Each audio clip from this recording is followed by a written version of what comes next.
Hello everyone, I am Dr. Wu and I am listening. I am here, right here with you. And together, we are going to navigate through. We are going to thrive in, and we're going to grow from this present trauma and any other traumas. Together, we're going to become better, we're going to become stronger, and we're going to become healthier when this trauma is over. And this trauma will come to an end. It shall pass. So this is what I'm hearing. Because of this week, it's been a very special week. Because of Passover, and then Good Friday, and then now Easter, I am hearing some hope and some joy. Even amidst the sorrow and the tragedies, I am hearing some peace, even amidst the uncertainty and the anxiety. So there's just a mixture of things that are going on. So again, thank you for taking the time and giving me, just the honor of letting me share with you what I've been learning, and just we're all discussing things, which is wonderful. Again, I'm going to be addressing the mind and the body and the spirit, because that is how we are made. So today I wanted to talk about, because of all these mixtures of emotions and thoughts, with the mind,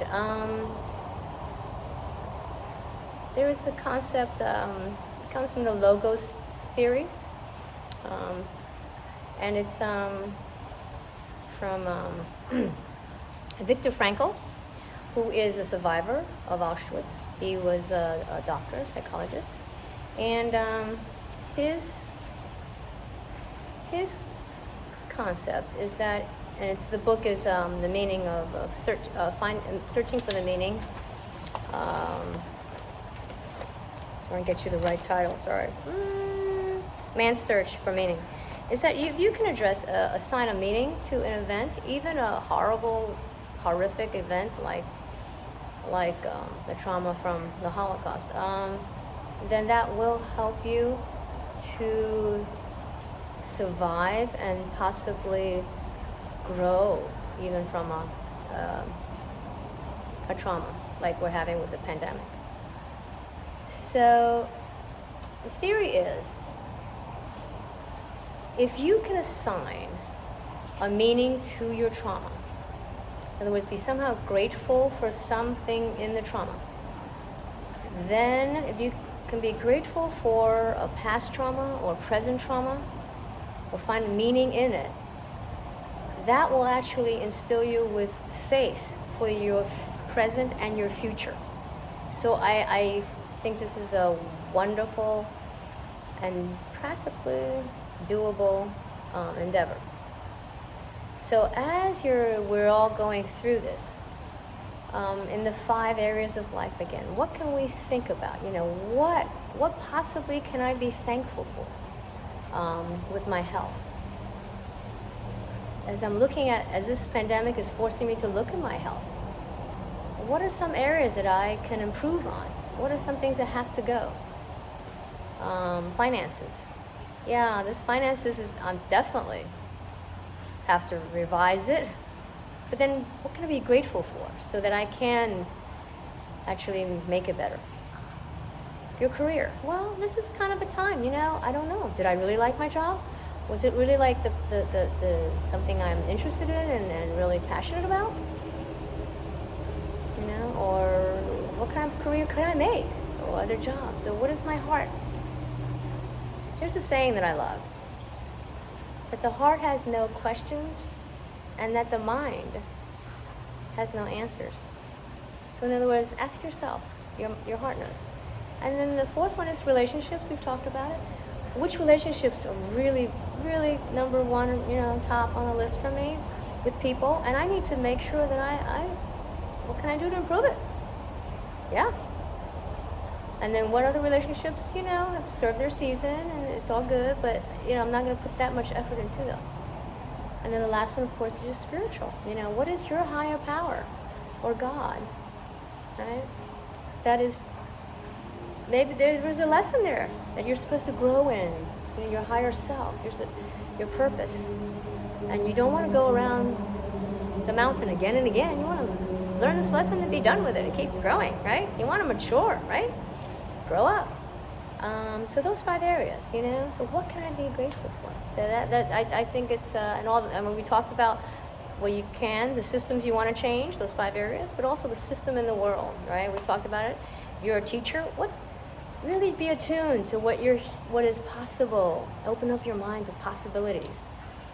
Because this gratitude really makes you think about possibilities, really opens up your brilliant mind for possibilities. What can I? What can I do about if you're a teacher educational system? If I'm in law enforcement, what can I do? If I'm a judge or a lawyer, what can I do about the justice system? If I'm a politician, what can I do about the pettiness, in our political system? It's not noble. It's not noble. It doesn't fit with who we are. It really doesn't. And what can we do with our own words and interactions with the world going forward now? That fits with what we really want, what we know is noble and true and righteous and upstanding and heroic. So that's for the mind. So I would love to hear everybody's ideas just popping up, right? And take a deep breath in and exhale. Take a deep breath in and exhale. Remember, we've got to always calm down the mind so it can be brilliant, right? Let the critter brain take a little backseat so that our prefrontal cortex, the brilliant brain, can come back online, the peace center, and it calms our bodies down, right? Excellent. Take a deep breath in and blow it out. So that was the mind. We're going to instill gratitude. So even before you're getting up out of bed, you're going to actually say, hey, I'm alive. Whoa, there's a lot of people that cannot say that, unfortunately, in this tragic time. I can breathe. There's a lot of people that are struggling right now so they can't breathe and survive. I can move my fingers and toes. There's a lot of people that can't do that. I can't say that. There's a roof. There's a roof above my head right now. There's some people that are homeless. So just start there and just keep going and you'll just see everything change, that huge perspective. So now I'm going to go down to the body part. The body, I'm going to talk about movement. I've mentioned a little bit about it, but I'm going to talk a little bit more detail on why it's so vitally important. So movement, at least 20 minutes a day, hopefully it's kind of all spread out. Just move. Notice I don't say exercise, the word exercise, or the word diet, because those are man-made restrictions and kind of negative connotation, kind of a little bit of punishment, sort of. So I never like those words. I prefer movement and nutrition, or nourishment, for what we eat and what we take in. So, for movement is important because when we move, it actually activates neurotransmitters. Serotonin makes you feel good. I think that would help right now. I mean, every day, but right now during stress, that would really help. So please move. Serotonin levels go up. You feel happier. It's good. And then also, very important to move, because physically, just the way we're made, when your muscles move and you burn a little oxygen and ATP energy it actually balances your blood sugar. So you don't have this roller coaster, I eat something and then half an hour, I am so drained, I'm so exhausted. Then I'm hungry, I'm going to eat some sugar again. By the way, do not do that. And this is called a roller coaster. That's just not a way to live. So for optimal health, balanced. Where your blood sugar is balanced. So you're not hungry, that term hungry. You're just kind of good. And also by physically moving, it actually increases your sensitivity to insulin. So if you're pre-diabetic, this could be vital. If you're a diabetic, even more vital to have movement, okay? So what is movement? This is your challenge.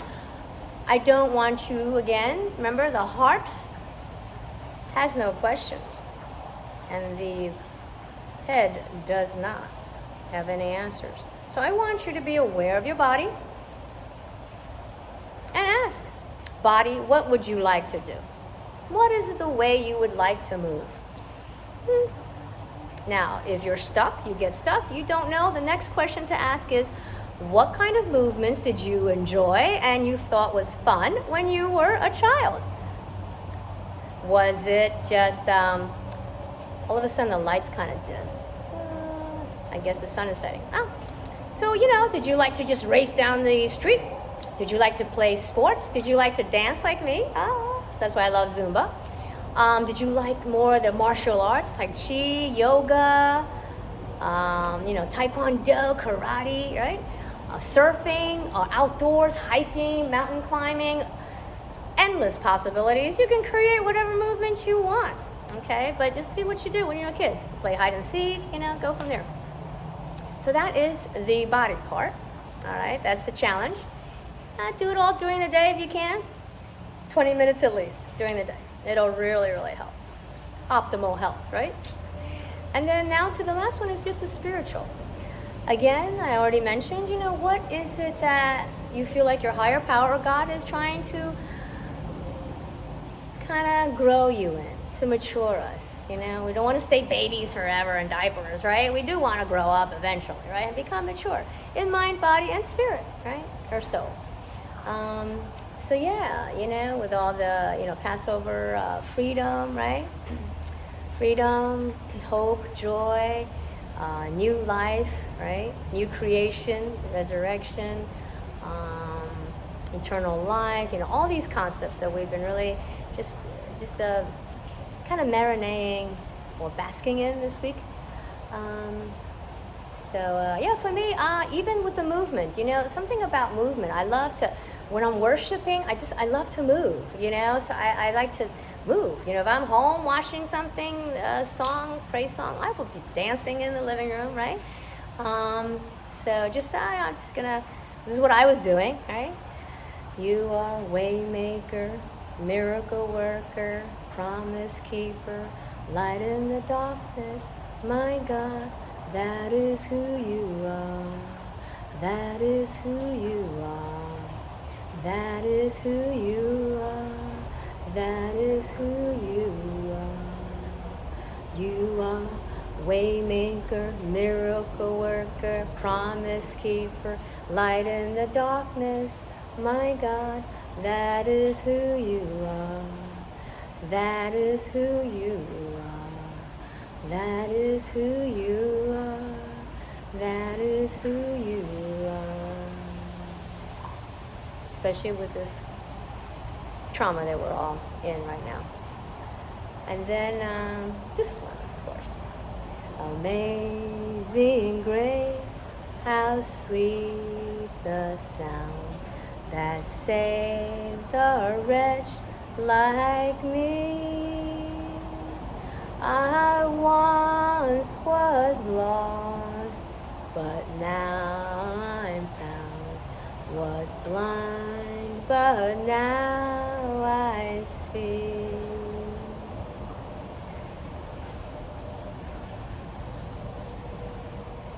So, this week, we are going to look for what we can be grateful for right now in this pandemic, in the midst of our tragedy, in the midst of our losses, in the midst of our tears and pain and crying and losses. What can I possibly be grateful for? How can I make myself, my world, other people, higher power, God, life better? And then the action boost is to move. Move, move, move. Listen to your body and move. What did you like to do as a kid? Move, move, move, move. And then spiritually, just listen. See what the higher power, your God, wants you to do. And follow. I am Dr. Wu and I am listening. Together, we are going to become better, stronger, and healthier from this crisis. In the great physician's name, peace and joy and hope.